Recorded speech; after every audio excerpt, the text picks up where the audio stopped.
Hello प्यारे बच्चों, कैसे हैं आप सभी। स्वागत है आप सबका आपके अपने प्लेटफॉर्म एग्जाम युग 24 पर। तो प्यारे साथियों, मैं सत्येंद्र सर आपकी खिदमत में हूं तैयार। आ जाइए फटाफट से मेरे बच्चों, और कक्षाएं अपलोड करिए, डाउनलोड नहीं है। ठीक है, तो आइए। कल हम लोगों की जो बात हो गई थी मेरे बच्चों, वो हो गई थी भोजन का वर्गीकरण कार्य के अनुसार जब हमने किया था, तो हमने ये देख लिया था प्यारे बच्चों कि जो हमारा भोजन था वो किस तरह से कार्य कर रहा था। हमने कहा था कि कार्य के अनुसार भोजन का वर्गीकरण जब किया था तो 3 रूपों में कल किया था। निर्माणकारी भोजन, शक्तिवर्धक भोजन और नियामक या सुरक्षात्मक भोजन की हमने आपसे बात किया था कार्य के अनुसार जब किया था। और जब हमने पोषक तत्वों का वर्गीकरण किया था तो पोषक तत्वों के आधार पर किया था भोजन का वर्गीकरण, कार्य के आधार पर किया था मेरे बच्चों। अब जो करूंगा वो प्राप्ति के साधन के आधार पर करूंगा, प्राप्ति के साधन के आधार पर करूंगा भोजन।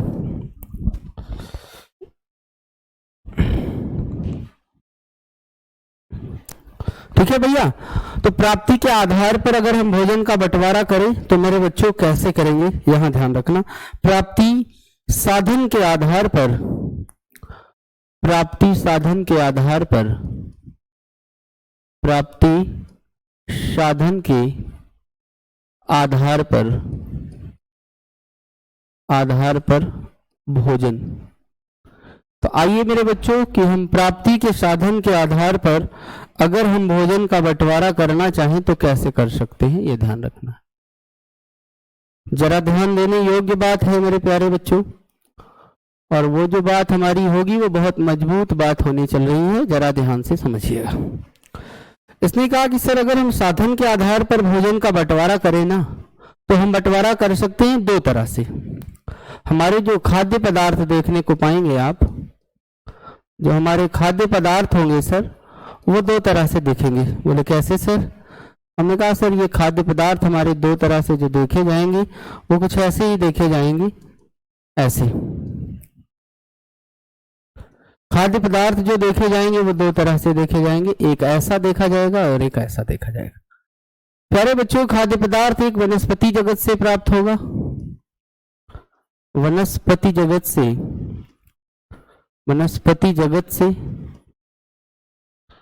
से प्राप्त होगा, और दूसरा जंतु जगत से प्राप्त होता है, जंतु जगत से प्राप्त होता है। यानी वनस्पतियां और जंतु दोनों जो होंगे बच्चों वो हमारे भोजन के स्रोत होते हैं।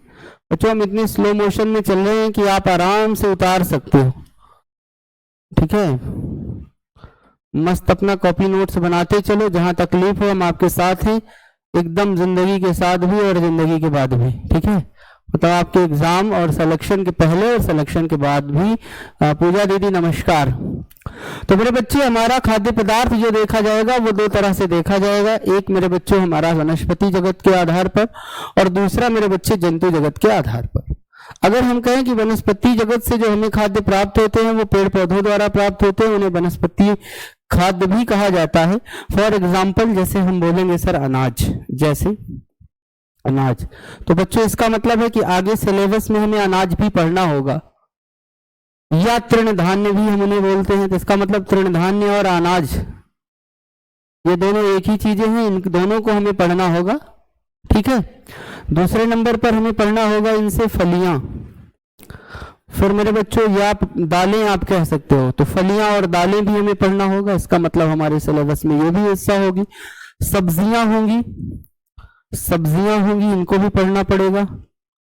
फल होंगे, इनको भी पढ़ना पड़ेगा। मेवे होंगे, इनको भी पढ़ना पड़ेगा। ये मेवे हैं, इनको भी पढ़ना पड़ेगा। और साथ ही साथ मेरे बच्चों चीनी, शुगर के बारे में भी हमें पढ़ना होगा, क्योंकि चीनी भी जो हमें प्राप्त हो रही है वो वनस्पतिक स्रोतों से ही प्राप्त हो रही है, अलग से ये कहीं प्राप्त नहीं हो रही। गुड़, तेल और औषधियां, गुड़ भी मिलेगा आपको, तेल भी मिलेगा आपको, और औषधियां भी आपको पढ़ने को मिलेगा। ये सारी चीजें हम आगे चल करके बच्चों पढ़ने वाले हैं, क्योंकि अभी तो हम वर्गीकरण कर रहे हैं, ठीक है। और जंतु जगत से क्या प्राप्त होगा सर? जंतु जगत से हमें प्राप्त होगा दूध, हमें प्राप्त होगा अंडा, हमें प्राप्त होगा मांस, हमें प्राप्त होगा मछली। अब देखो एक चीज हर बच्चा ध्यान रखे कि अगर दूध मिल रहा है तो दूध के उत्पाद जितने भी होंगे, घी, खोया वगैरह, ये सारी चीजें भी हमको वनस्पति जगत से नहीं मिल रही हैं बल्कि जंतु जगत से मिल रही हैं। तो इसका मतलब है कि ये भी हमें वहां से देखने को मिल जाएंगे, ठीक है। और शहद भी मुझे जो मिलती है मेरे बच्चों, वो मिलती है हमारे जंतु जगत से। तो स्रोत हमने यहाँ पर देख लिया। इससे यह स्पष्ट हो रहा है कि जंतु जगत से और वनस्पति जगत से जो भोज्य हमें मिल रहे हैं बच्चों, वो अलग अलग देखने को मिल रहे हैं। यहां तक क्लियर हो गई बात? यहां तक हो गई मेरे भैया? और अगर बात यहां तक हो गई है तो फिर अब सत्येंद्र सर धीरे से अपना मामला बढ़ाएंगे और पहले पोषक तत्व की ओर बढ़ेंगे, ठीक है। पहले पोषक तत्व की ओर बढ़ेंगे। चले अब पहले पोषक तत्व पर हम लोग अब बढ़ने चल रहे हैं। कमाल की तरह तैयार हो एकदम से।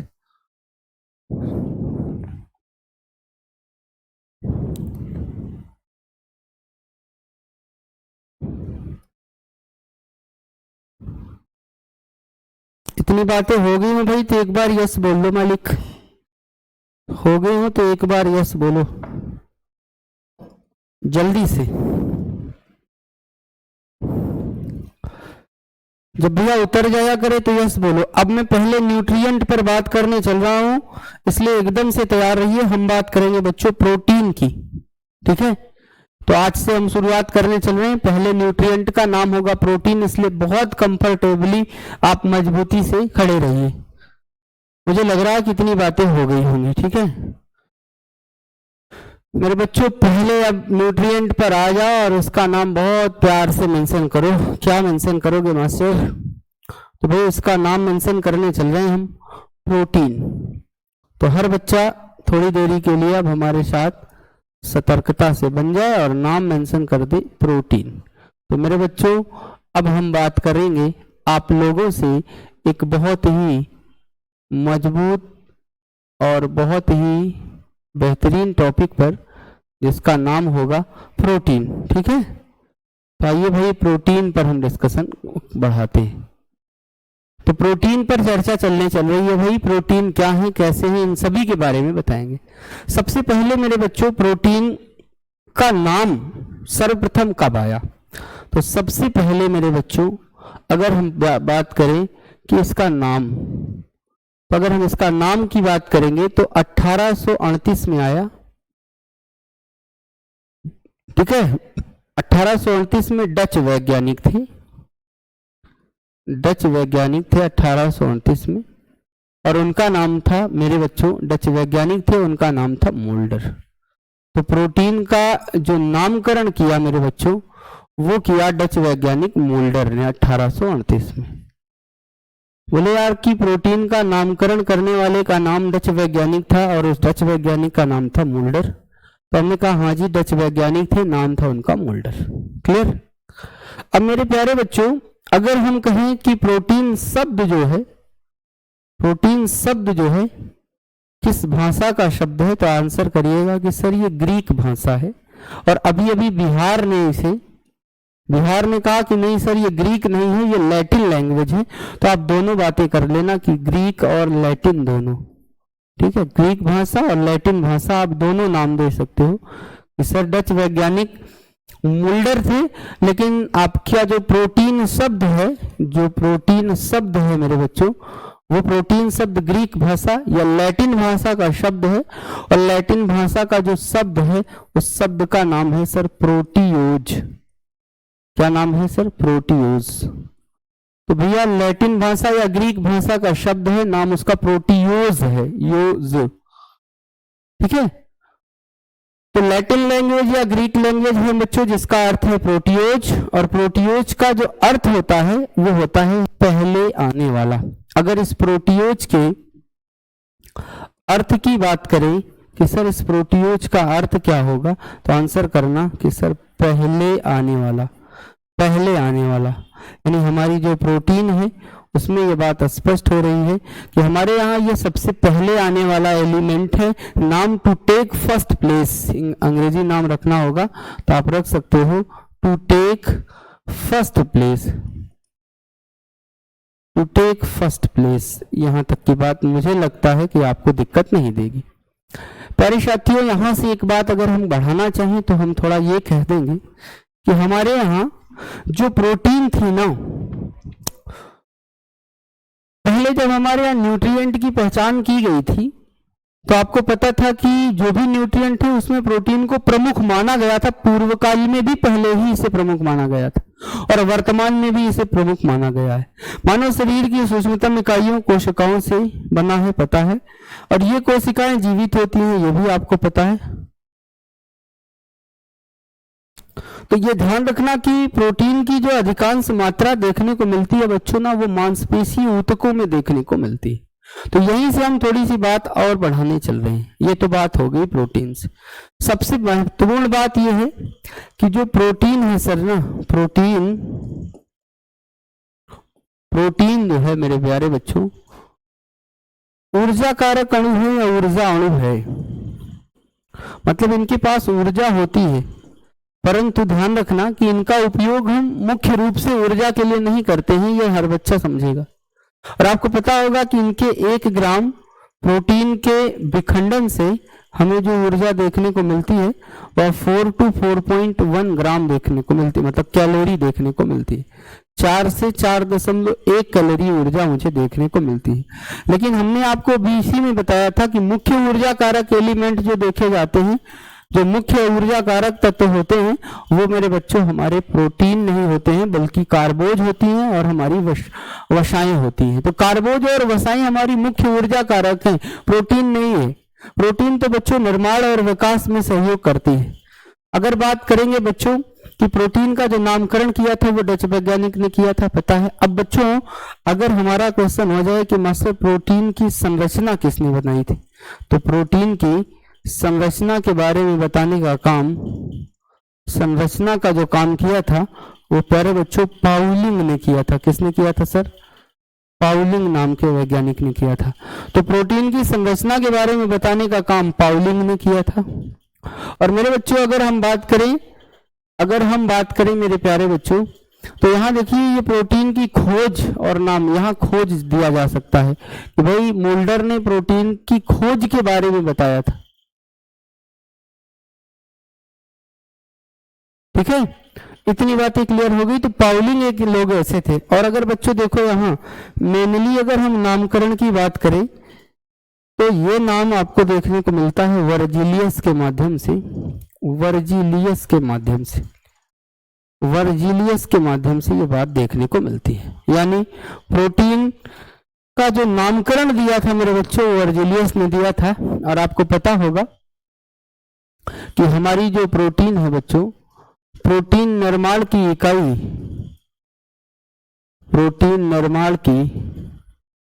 इकाई जो है, प्रोटीन निर्माण की इकाई आपको सभी को पता होगा अमीनो एसिड होती है।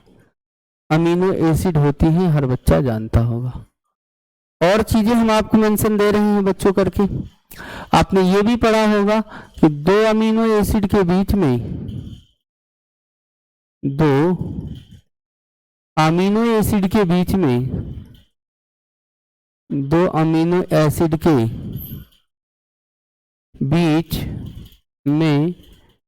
पेप्टाइड बॉन्ड होता है। ठीक है, तो दो अमीनो एसिड के बीच में मेरे प्यारे बच्चों पेप्टाइड बॉन्ड्स होता है। ठीक है, या अमीनो एसिड के बीच में मेरे बच्चों पेप्टाइड बॉन्ड आपको देखने को मिलेगा। ये हर बच्चा ध्यान रखेगा। कोई तकलीफ है? यहां तक किसी को तकलीफ हो, कुछ भी हो तो मुझे बताइएगा। ठीक है, क्योंकि प्रोटीन निर्माण की सबसे छोटी इकाई भी कह सकते हो। ये जगह जो है, इकाई का मतलब ये दो तरह से आ सकता है। एक आ सकता है लघुत्तम इकाई, एक आ सकता है सबसे छोटी इकाई। तो चाहे लघुत्तम इकाई आएगा, चाहे सबसे छोटी इकाई आएगा, सबसे छोटी इकाई आएगा। आपको आंसर करना है क्या मेरे बच्चों? आपको आंसर करना है अमीनो एसिड। और आप सभी को यहां से एक पॉइंट और मेंशन करना है कि एक प्रोटीन के निर्माण में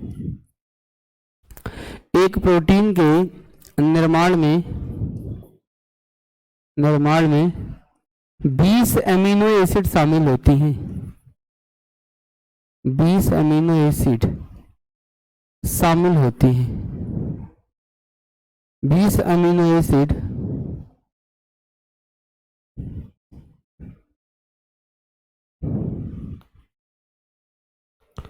चलो भाई जाने दो। एक प्रोटीन के निर्माण में, एक प्रोटीन के निर्माण में, एक प्रोटीन के निर्माण में 20 अमीनो एसिड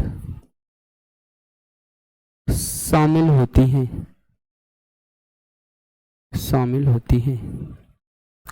तो भैया एक प्रोटीन के निर्माण में कितने अमीनो एसिड शामिल हैं सर? 20 अमीनो एसिड शामिल हैं। आप सभी को यह बात ध्यान से पता होगा, ठीक है। और मेरे बच्चों, प्रोटीन की अधिकांश मात्रा मांसपेशी ऊतकों में देखी जाती है। यह भी पॉइंट आप मेंशन करते हुए चलिए। प्रोटीन की अधिकांश मात्रा, प्रोटीन की अधिकांश मात्रा कहां देखी जाती है भाई? मांसपेशीय ऊतकों में देखी जाती है। मांसपेशीय ऊतकों में देखी जाती है। यानी मेरे बच्चों, प्रोटीन की जो अधिकांश मात्रा है वो मांसपेशी ऊतकों में देखी जाती है, पता होगा आपका। शेष मात्रा जो देखी जाएगी वो रक्त में, अस्थियों में, त्वचा में, बाल में, नाखून में और अन्य कोमल ऊतकों में देखी जाती है। यानी हमारी प्रोटीन की जो प्रेजेंस है वो बाल है, नाखून है, अस्थियां हैं, त्वचा है, दांत है, इन सभी जगह ये हमें देखने को मिलती है। लेकिन अधिकांश मात्रा वो हमें कहाँ देखी जाती है मेरे बच्चों? तो आंसर करना कि सर अधिकांश मात्रा जो देखी जाती है वो अधिकांश मात्रा देखी जाती है मांसपेशी ऊतकों में, ठीक है। दूसरी चीज, शरीर में पाई जाने वाली कुल प्रोटीन का 1/3 हिस्सा मांसपेशियों में। ध्यान रखना, यहाँ पॉइंट में यह बात लिखना कि शरीर में उपस्थित शरीर में उपस्थित कुल प्रोटीन का 1/3 हिस्सा मांसपेशियों में, ठीक है। 1/3 हिस्सा मांसपेशियों में। तो जहां हमारा 1/3 हिस्सा है बच्चों, उसको अंडरलाइन कर लेना। यानी 1/3 हिस्सा हमारे यहाँ मांसपेशियों में और 1/5 हिस्सा अस्थियों व शरीर के तरल द्रव्यों में देखी जाती है। अस्थियों उपास्थियों, तो यहां ध्यान रखना 1/5 हिस्सा कहाँ देखा जाता है मेरे बच्चों? तो आप कहना कि सर अस्थि में देखा जाता है, उपास्थि में देखा जाता है। अस्थि और उपास्थि हमारे यहाँ ध्यान देंगे, उसमें हमारे यहाँ प्रोटीन की मात्रा 1/5 हिस्सा, ठीक है। और साथ ही साथ दांत तथा त्वचा में पाया जाता है, यह ध्यान रखना। अस्थि, उपास्थि, दांत व त्वचा। यानी अगर हम कह रहे हैं बच्चों यहाँ, जैसे कहीं समझते हैं यहाँ कि अगर मान लो 90 ग्राम अपने पास प्रोटीन है, यहाँ ले लो, हमने कहा कि अगर 90 ग्राम प्रोटीन शरीर में प्रेजेंट है तो 90 का 1/3 हिस्सा जो होगा वो 30 ग्राम तो केवल और केवल हो जाएगा। कहां पर? 30 ग्राम केवल देखने को मिल जाएगा मेरे बच्चों मांसपेशियों में, ठीक है। और उसने कहा कि इस 90 का 1/5वां हिस्सा जो होगा वो हमारे अन्य जगह, तो 5 एकम 5 और जोड़ लो 5 एकम 5, बचा कितना? 4, 5 अट्ठे 40। और ध्यान रखना कि 18 हिस्सा जो रह गया है, 18 हिस्सा, वो 18 हिस्सा प्रेजेंट होता है मेरे बच्चों हमारे यहाँ अस्थि, उपास्थि, दांत और त्वचा में देखने को मिलता है, ठीक है। बाकी जो शेष है मेरे बच्चों वह तरल द्रव्यों, रक्त, हीमोग्लोबिन, रक्ता, लसिका। शेष हिस्सा जो अब रह गया है, शेष हिस्सा जो है वो कहाँ देखने को मिलेगा? रक्त में देखने को मिलेगा, तरल है ना, हीमोग्लोबिन में देखने को मिलेगा, लसिका ग्रंथियों में देखने को मिलेगा, मतलब लसिकाओं में देखने को मिलेगा, लिम्फ में देखने को मिलता है। शेष हिस्सा हमारा यहाँ देखने को मिलता है। क्लियर है? और आपको पता होगा इतनी बातें, तो यस बोलो तो बताएं। इतनी बातें हो गई हो तो यस बोलो।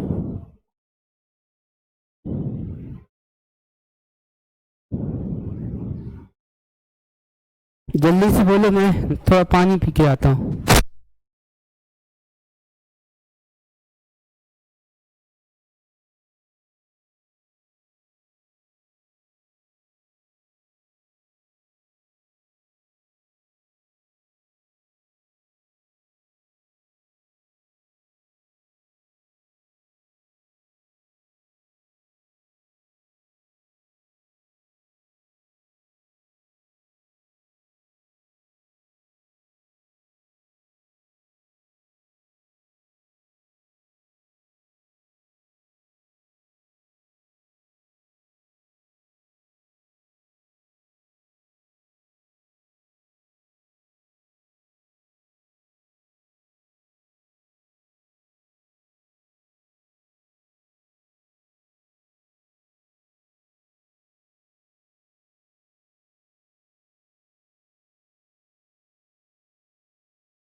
तो प्यारे बच्चों ये बात हमारी चल रही थी। अब आपको एक बात बता दें बच्चों, वो बात ये है कि एंजाइम व हार्मोन में भी प्रोटीन पर्याप्त मात्रा में पाया जाता है, ठीक है, अपर्णा सॉरी। तो इस तरह से बच्चों कोई दिक्कत तो नहीं हो रही ना, चीजें स्पष्ट हो रही हैं सब? अगर स्पष्ट ना हो रही हो तो मुझे बताइएगा जरूर। क्लियर है ना? ओ प्यारे प्यारे बच्चों आओ।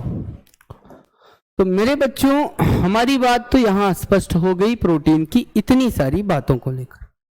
अब मेरे बच्चों हम लोग जानेंगे कि जो प्रोटीन की रासायनिक संरचना है उसके बारे में, ठीक है। तो हेडिंग डालेंगे प्रोटीन की रासायनिक संरचना एवं संगठन की बात करने चल रहे हैं। प्रोटीन की रासायनिक संरचना एवं संगठन की बात करेंगे। प्रोटीन की रासायनिक संरचना एवं संगठन की बात होने चल रही है। तो हेडिंग होगी प्रोटीन की रासायनिक संरचना एवं संगठन। प्रोटीन की रासायनिक संरचना, प्रोटीन की रासायनिक संरचना एवं संगठन। प्रोटीन की रासायनिक संरचना एवं संगठन की बात होगी। क्या संरचना है, कैसी संरचना है, ये सारी चीजें हम आप सभी के बीच में बताने चल रहे हैं, ठीक है।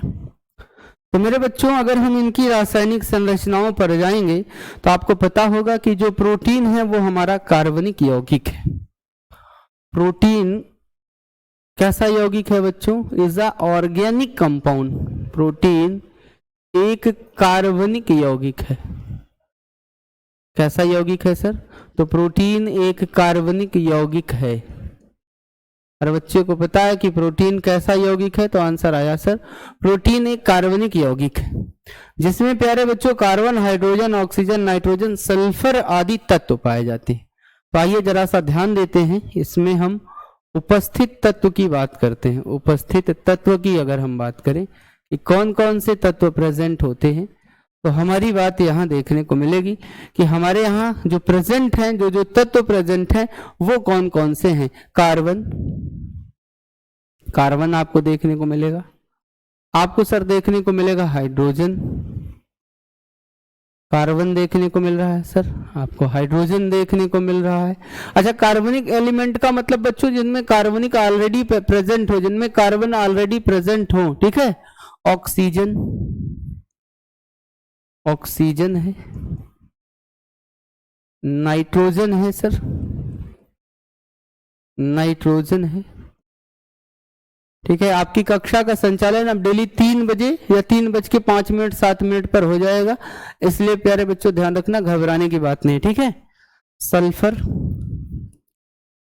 सल्फर होगा और बच्चों फास्फोरस होगा, फास्फोरस होगा। ये एलिमेंट ऐसे हैं बच्चों जो प्रेजेंस है कहां पर मेरे बच्चों? प्रोटीन की संरचना में प्रेजेंट है। क्लियर?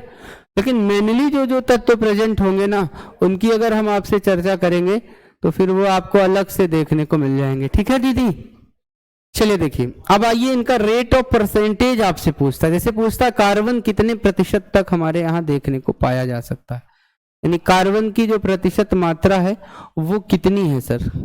तो हम कहेंगे कि सर कार्बन की जो प्रतिशत मात्रा है वो अप्रोक्स 50% तक देखने को मिलती है। सर अगर हाइड्रोजन की प्रतिशत मात्रा पर हम जाएंगे तो वो 7% देखने को मिलती है। अगर सर ऑक्सीजन पे जाएंगे तो 32% देखने को मिलती है। अगर सर हम नाइट्रोजन पर जाएंगे तो इसका कलर ही अलग कर देंगे, क्योंकि इसका कलर हम कर दे रहे हैं भैया 15 से 16%, और यही मुख्य उपस्थिति है। 16% वैसे मानते हैं, ठीक है।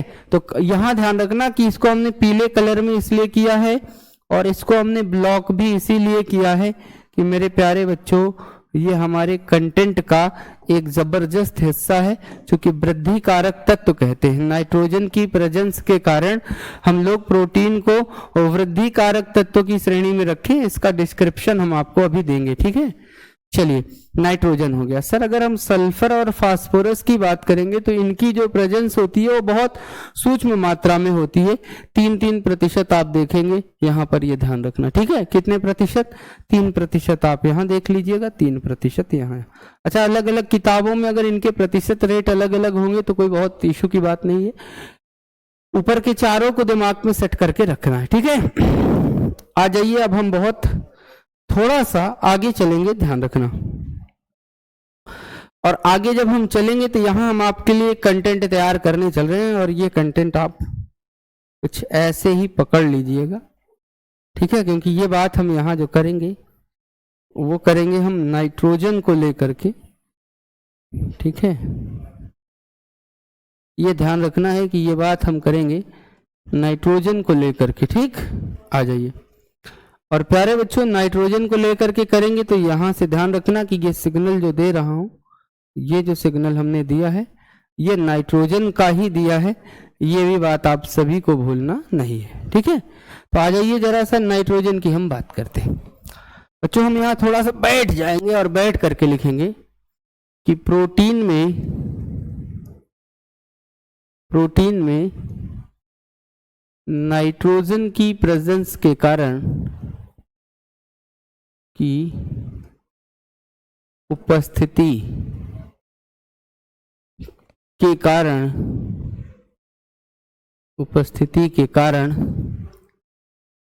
कारण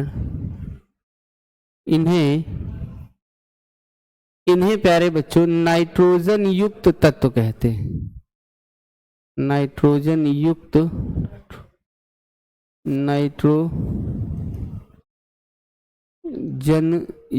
तत्व कहते हैं, युक्त तत्व कहते हैं, ठीक है। और अगले पॉइंट में देखो हम क्या लिखने चल रहे हैं कि यदि प्रोटीन में नाइट्रोजन ना हो तो यह तत्व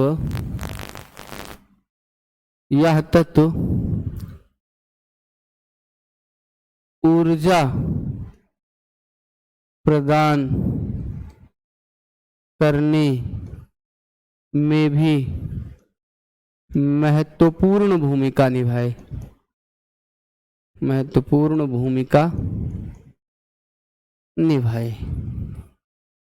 और जब इनमें नाइट्रोजन प्रेजेंट हो गई सर, तो फिर हमने एक चीज यहां देख लिया कि ये तत्व अब जो है वृद्धि कारक तत्व हो गया है, ठीक है, वृद्धि विकास में सहायक हो गया है। ओके, तो ये हमने एक डिस्क्रिप्शन आपको अलग से यहां हमने दे दिया है, ठीक है। यानी प्रोटीन में नाइट्रोजन एक ऐसा रासायनिक तत्व है जो कार्बोज और वसा में नहीं पाया जाता है, ये भी ध्यान रखना है, ठीक है। तो नाइट्रोजन के ही कारण प्यारे बच्चे हमारा जो प्रोटीन है वो ऊर्जा कारक का काम मुख्य रूप से ना करके वृद्धि विकास का काम करता है, ठीक है।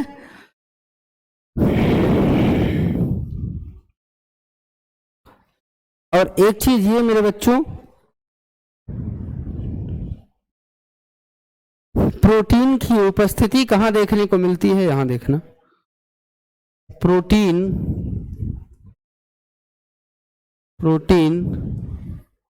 समस्त वनस्पतियों एवं, मतलब जो प्रोटीन के स्रोत होंगे वही मेरे बच्चे, ठीक है। प्रोटीन समस्त वनस्पतियों एवं जंतु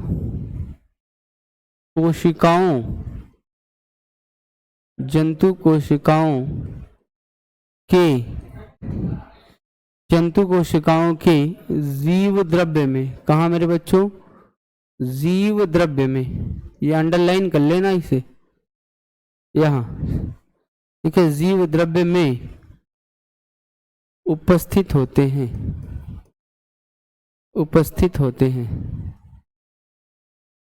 कहाँ उपस्थित होते हैं सर, इनके यहाँ, तो ये जीव द्रव्य में प्रेजेंस होते हैं, ये ध्यान रखना। पॉइंट हम अगला लगाने चल रहे हैं भाई। अगला पॉइंट हमारा ये कहेगा कि प्यारे बच्चों जब प्रोटीन का जल अपघटन होता है तो अल्फा अमीनो अम्ल देते हैं। तो भैया यहां लिख देना कि इनके जल अपघटन से अल्फा एमिनो एसिड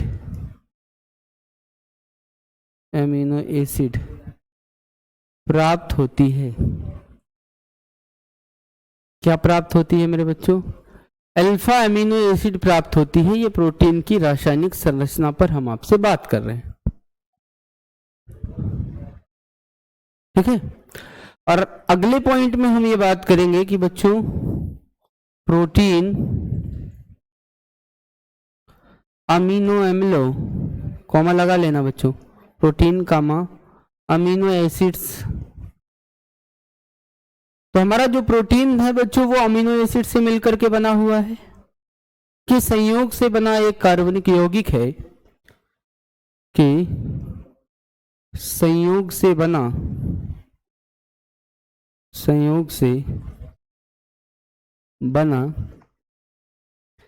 एक कार्बनिक यौगिक है, एक कार्बनिक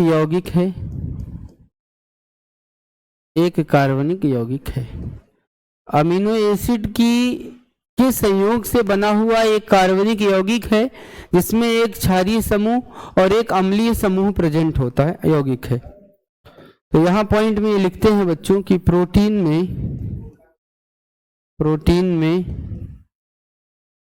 एक क्षारीय समूह और उस क्षारीय समूह का नाम हो गया सिंगल बॉन्ड NH2। और नंबर 2, प्रोटीन में एक अम्लीय समूह होगा, प्रोटीन में एक अम्लीय समूह देखने को मिलेगा। और ये जो सर अम्लीय समूह देखने को मिल रहा है वो क्या मिल रहा है? Single bond COOH। तो भैया कार्बोक्सिल है ना, आपने पढ़ा था इनको, ठीक है। कार्बोक्सिलिक समूह है और ये अमीनो समूह है। आइए देखिए इसके हिंदी नाम कर देते हैं, इसको हम एमिनो समूह कहेंगे, अमीनो समूह, इसे अमीनो समूह कहेंगे। और सर इसे कार्बोक्सिलिक समूह कहेंगे,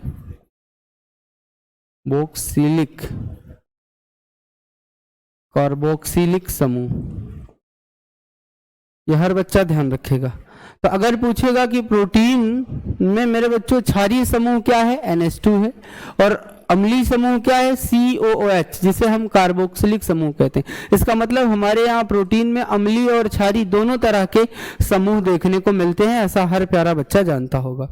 अब आ जाइए भाई, अगर इनका हम रासायनिक सूत्र जो है दर्शाना चाहें तो हम अगर इनके रासायनिक सूत्र को दर्शाना चाहें तो कुछ ऐसे दर्शा सकते हैं। देखिए ये हमारा हो गया सर कार्बन परमाणु। क्या हो गया? कार्बन परमाणु। और इस कार्बन परमाणु को हम 4 सिंगल बांडों से जोड़ देते हैं। कितने सिंगल बांड हो गए सर? 4 सिंगल बांड से हमने जोड़ दिया। अब क्या करेंगे? इनके समूह को दर्शाने वाले सबसे पहले हमने R को दे दिया, और उसके बाद हमने मेरे बच्चों हमने क्या किया? हमने कर दिया यहां पर NH2 और यहां पर कर दिया COOH। ये दोनों समूह हो गए, एक कलर में है। और मेरे प्यारे बच्चों समूह के अतिरिक्त यहां ध्यान रखना, ये हाइड्रोजन हो गया। तो आप ध्यान दें ये किसका संरचना हमने बना दिया है? तो ये संरचना सर हमने बना दिया है प्रोटीन की। तो ये प्रोटीन की संरचना है, ये ध्यान रखना एक पॉइंट में, प्रोटीन की संरचना, प्रोटीन की संरचना यानी हमारी जो प्रोटीन है वो कुछ ऐसे ही बनकर के तैयार हुई होगी। तो जहां पर हमने आपको बताया कि C सिंगल बॉन्ड COH ये कार्बोक्सिलिक समूह है, देख रहे हैं। NH2 हमारा एमिनो समूह है, देख रहे हैं बच्चों। और मेरे बच्चे हाइड्रोजन, यानी हमारे यहाँ प्रोटीन में अगर आप मुख्य रूप से तत्वों का वर्गीकरण करो तो देखो कार्बन प्रेजेंट है, हाइड्रोजन प्रेजेंट है, ऑक्सीजन प्रेजेंट है और नाइट्रोजन प्रेजेंट है। यानी हमारे यहाँ ये 4 मेनली 4 तत्व हमें देखने को मिल रहे हैं, जिनमें कार्बन, हाइड्रोजन, ऑक्सीजन और नाइट्रोजन, ये 4 तत्व ही दे रहे हैं। R समूह में भिन्नता होने के कारण अमीनो एसिड के प्रकृति में भिन्नता भी देखने को मिलती है। यानी आर जो समूह है ये समूह को दर्शा रहा है। कहा अगर इसके समूह में भिन्नता देखी जाएगी तो अमीनो एसिड की प्रकृति में भी भिन्नता देखी जाएगी। ये मेरे बच्चों समूह को दर्शाता है। इतनी बातें हो गई हो तो एक बार हर प्यारा बच्चा यस बोल दे, जल्दी से आराम से उतारो, कोई टेंशन ना लो।